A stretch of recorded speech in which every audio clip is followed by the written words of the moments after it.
John Huell will serve as the featured keynote speaker today. He was a United States Air Force B-52 Stratofortress pilot, shot down with his crew on December 22nd, 1972, after spending 98 days in captivity. Wow. 98 days. Okay. As a POW at the infamous Hanoi Hilton, Colonel Huell was released during Operation Homecoming on March 29, 1973, the last group to be released. The outstanding heroism and selfless devotion to duty displayed by Colonel Huell earned him the Distinguished Flying Cross with Valor citation.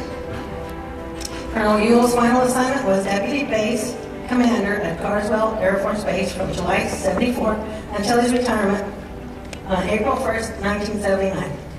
He served his country bravely in the U.S. Air Force from 54 to 79. Colonel Huell and his wife Rose, right there, reside in Bedbrook. After his retirement from the Air Force, Huell worked for the Fort Worth United Way for 17 years. The last 5 years, he served as campaign manager. And Colonel Huell's son, Mike, has followed his footsteps, serving 25 years in the Air Force. I present to you Colonel Huell.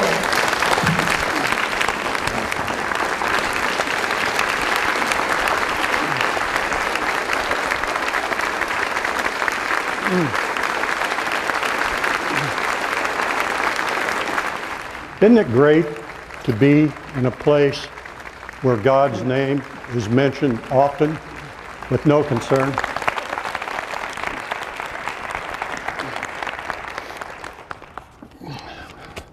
This is something that my wife suggested that I do. Normally when I speak, I have a tendency to get off station, and which is okay. The problem arises when I forget where I was. And so that's where the list comes in. Sometimes the list works, sometimes it doesn't. Just a real quick, I'm trying to do some math here to figure out when I'm through. Okay, I got it. Okay, my wife Rose, my first assignment out of Harlingen Air Force Base, where I was an aviation cadet, graduated as a navigator. First assignment, Sacramento, California. While there, ran into this RN from New Brunswick, Canada, married her, and that was 61 years ago. And in the past 61 years, there have been 7 children, 16 grandchildren, and 3 great-grandchildren. So Rose and I are pressing on. My first tour in Vietnam was 1970 and 71, and I was flying trash haulers, or C-130s. And by the way, tragic thing in a C-130 there yesterday that crashed. I'm very anxious to find out what happened to that 130. But you see them flying around here. They've got those old-fashioned things, propellers on them. They're jet engines, but they do have propellers. That was my first tour in Vietnam, and it was at the end of my most favorable tour of my 25 years in the Air Force. And that was back in my home state of Indiana, flying my all-time favorite airplane, the B-58 Hustler. And for those of you who may not know anything about that airplane, it was built at the bomber plant in West Fort Worth when it was then Convair, and that was a sweet airplane. Before that, my favorite was F-86s. I was a fighter pilot for a while until SAC got a hold of me. But anyway, my first tour was C-130s, and that's another story for another time. When I came back from that first tour in Vietnam, had some choices as to where we would be assigned. And of course, one of them was Carswell Air Force Base. And what caused us to choose Carswell over some other pretty good assignments was I was stationed in Altus, Oklahoma in B-52s. And that wing had moved from Carswell to Altus. And all you ever heard from those folks was, oh, Fort Worth is great. Oh, it's so great. So we thought, well, what the hell? You know, we don't know anything about anything. We'll just go to Fort Worth. That was 1971. Any questions? We're still in Fort Worth. Okay. B-52s, Southeast Asia. The B-52s first started operating in Southeast Asia, Vietnam, in 1965. And of course, at that time, I was at Altus and not over there, and then I was flying the 58, and I wasn't over there. And in fact, in the B-58, it was a selectively manned organization, so none of us had been to Vietnam. When the decision was made to put the B-58 in the boneyard, all of us went to Vietnam because none of us had been. And that's when I went to 130s. Okay, then I come back and we're at Carswell. I got back here in July of '71. And by the way, the last flight out of Vietnam when I was heading back to Taiwan in 130, and I thought, that's it, I'll never see this place again. 9 months later, when I coasted in a B-52, and I thought, well, so much for that. I guess I will see this place again. I was over there in 1972, spring of '72. And at that time, the missions that the B-52s were flying were really kind of like training missions, except you were dropping real bombs on real targets. Well, I say that tongue-in-cheek, dropping them on real targets. That is questionable. But anyway, that's another story.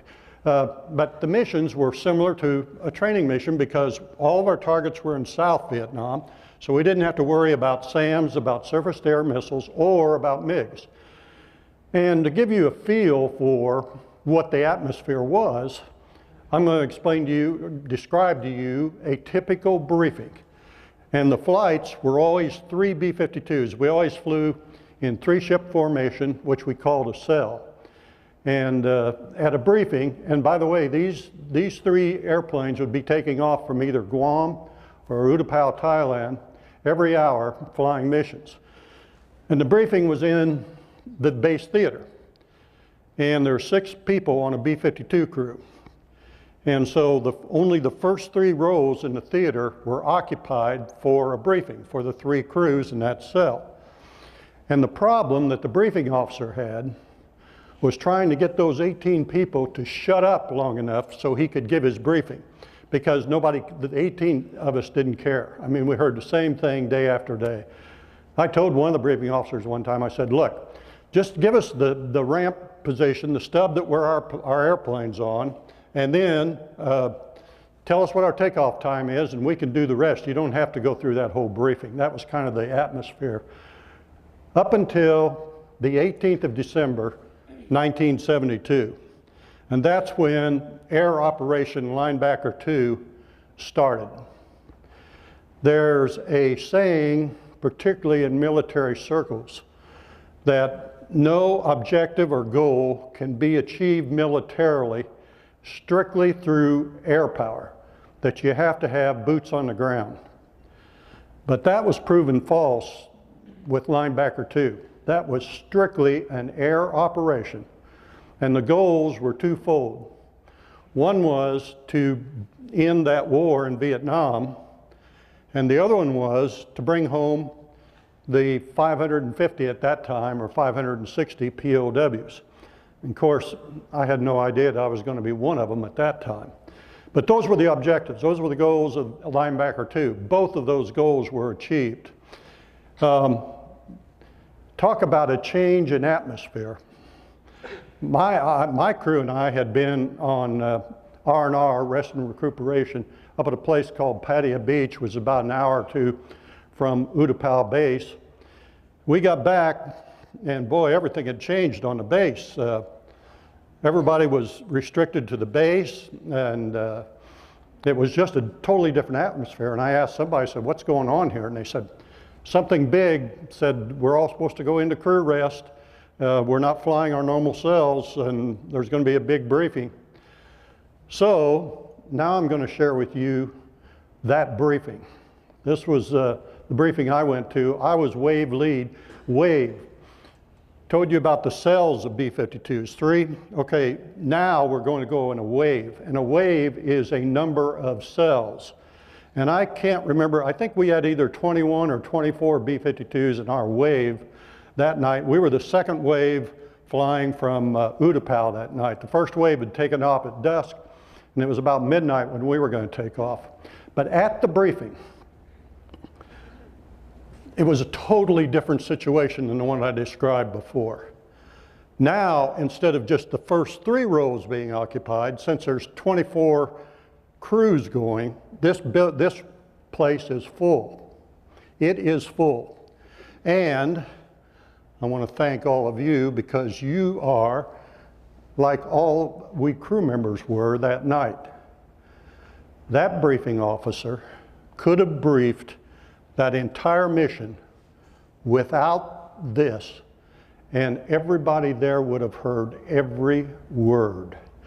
Now, I don't think, there may be 1 or 2 of you here old enough to remember an old World War II movie called 12 O'Clock High. Anybody remember that movie, 12 O'Clock? Hey, quite a few of you do. Okay, one of my all-time favorite movies.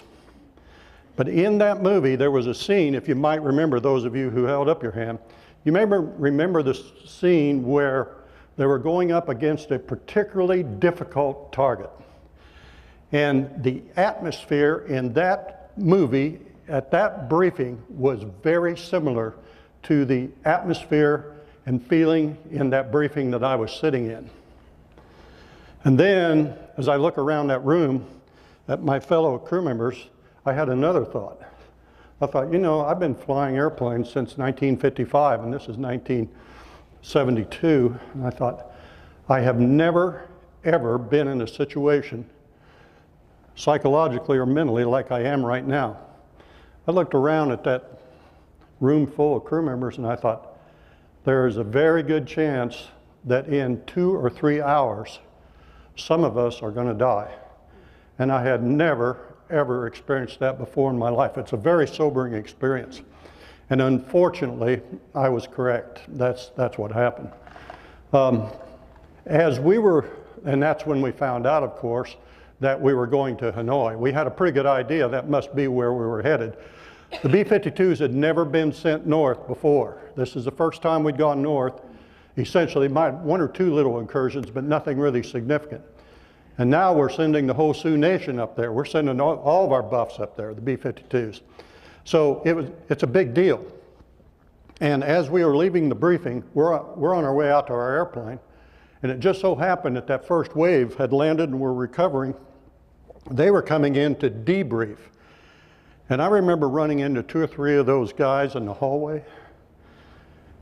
And I looked at them, they looked at me.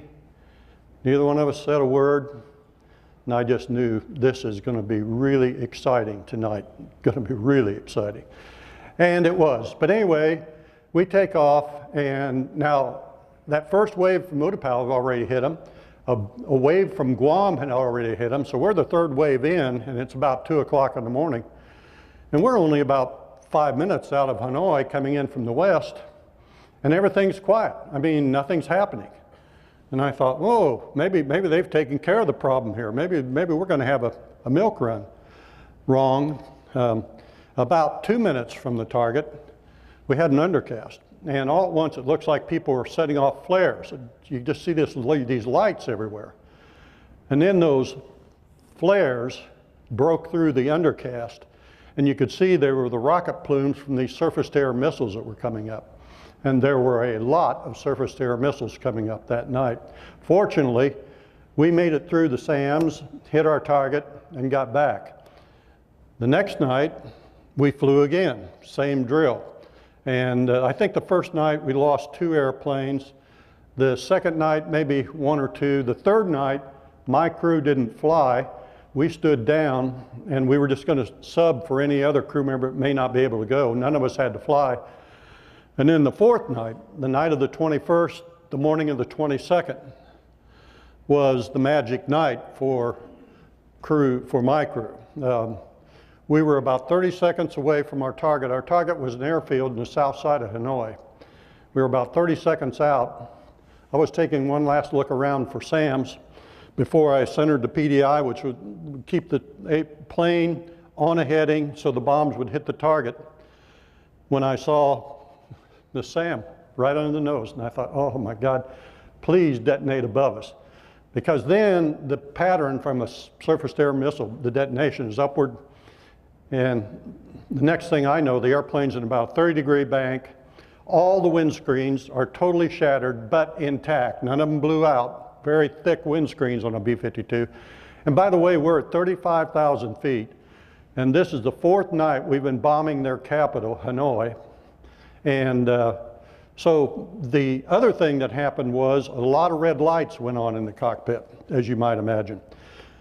The first good thing was I thought, I wonder if I got any control of this airplane. And I had full control. I got able to get the wings level, started looking around the cockpit, saw that half of my hydraulic packs I'd lost, those red lights are on. Look up in front of me and I see number 3 and 4 engine fire lights are on. So I look out the left window. Yep, they're on fire. So I shut those 2 engines down, look in front of the co-pilot, master fire light, which means there is a fire or fires in the, on the airplane somewhere when the second surface-to-air missile hit the airplane. And this one hit the pressurized compartment. We're all on oxygen anyway, so it wasn't that big a deal. But it did, we were now unpressurized at 35,000 feet. And the noise level went up substantially. And one good thing happened with that second SAM hitting the airplane. All of my red lights went out. And so did everything else that was electrically driven. We had lost all electrical power. So now comes decision time. And you know, there is an old saying in flying about flying is hours and hours of boredom interrupted by moments of sheer terror. And this is one of those moments.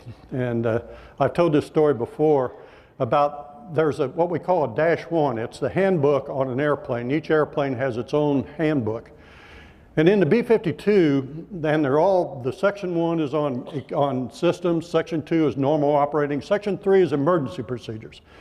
And some bright guy in the -1 for the B-52 had written, the cover page said just very few words. It said, stop, think, collect your wits. And you know what? That troop was spot on, because I remember after that second SAM hit the airplane, oh, and now I look out at my left wing and no longer are just the 2 engines on fire, the wing is on fire. And the hardest thing I had to do was to calm myself down before I did anything else. I think all the neurons were firing. I was just going crazy. Forced myself to do nothing for just a few seconds to stop, think, collect my wits. But then came the hard part. Do we bail out of this airplane or do we stay in it? This is the 4th night we've been bombing Hanoi. We're not very far from Hanoi. We've just flown over it. I do not, and I've never bailed out of an airplane before. And I'm not really excited about stepping out of this airplane at 35,000 feet at 2 o'clock in the morning over enemy territory. But on the other hand, I got a wing on fire. And I know that in this model B-52, the ejection seats work very well, high reliability if you're in a 1G configuration. If you are not, if you're in a high G load, the seats don't work too well. So obviously I decided to bail the crew out. Now I can go on, and it takes me about 30 minutes to talk about that. It was about a minute from the time the first SAM hit until I bailed the crew out. But that's another story for another time, because I can see I'm getting close here. Oh, one thing I do want to tell you about is, which there was one thing, there weren't very many things to feel good about right about this time in my life. But after I was captured, and I was in solitary confinement for a week, and when they took me out of solitary, they put me in with 6 other guys, and 2 of them were my crew members. One of them was my navigator, and the other one was my electronic warfare officer. On the ride in the truck from where they captured us to the Hanoi Hilton, the other 4 crew members of mine were on the truck with me. So I knew 5 of the 6 of us had survived. I didn't know that the EW, the electronic warfare officer, had. He was one in the room, so I knew he made it. Now I knew the entire crew had survived, which was something to feel good about. And after introducing myself to the others in the cell, I said, I need to talk to these two. And what I did is I really just kind of went to confession in front of them. I said, guys, I said, I am sorry. That is the worst decision I ever made to bail us out. We should have taken our chances on making it to the Gulf of Tonkin. And my navigator, just a young kid out of nav school, laying there, and he took a lot of shrapnel. He was in bad shape, but he had a kind of a smile on his face, which was unusual, uncharacteristic. And I said, what are you smiling about, Billy? And he said, sir, I am so glad you made that decision down here and not up in the airplane. I said, what are you talking about? He said, well, in the first place, my ejection seat didn't work. I had to unstrap and manually bail out of the airplane. And he said, and I saw it fireball. He said, I doubt if very many of us would have made it out. So those were two things to feel good about, that my entire crew survived, and that he kind of reinforced that I made the right decision bailing the crew out. But I'll tell you right now, to this very day, I still second guess myself about that decision. I still wonder if we could have made it to the Gulf of Tonkin, but who knows. Okay. I better cut to the chase here. And here it is.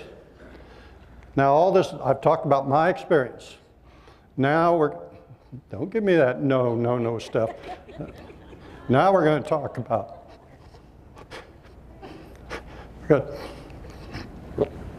maybe we're going to talk about Rose. I really do believe that her experience was probably more difficult than mine.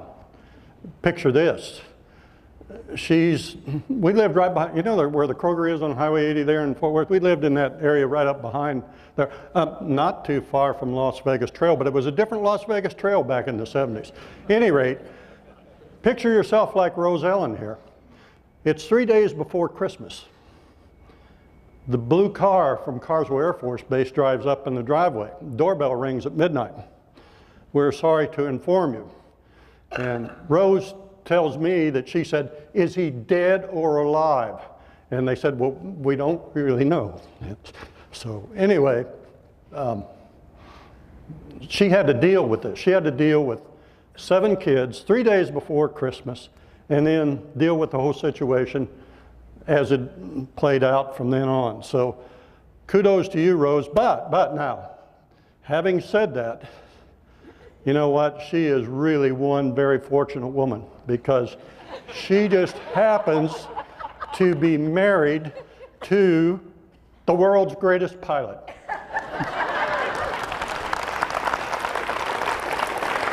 Okay, I'm just about up against my time. Back to the shoot down, just gee whiz FYI information. In about 8 days, there were 10 B-52s that were shot down over Hanoi, right in the Hanoi area. By the way, Hanoi was the most heavily defended city on the planet Earth at that time. There were 10 or 11 SAM rings around Hanoi. Of the 10 B-52s that were shot down,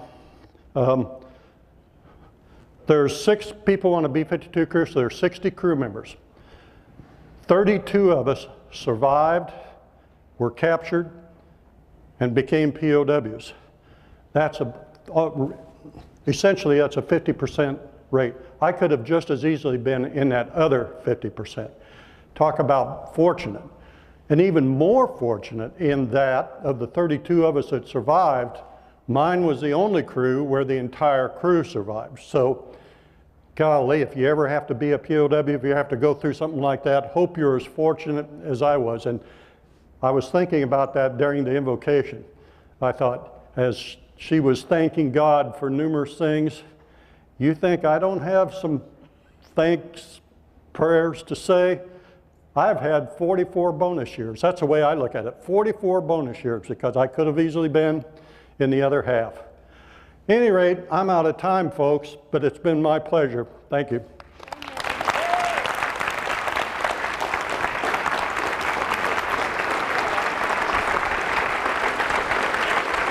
Thank you very much for your service. Thank you. Thank you. Thank you.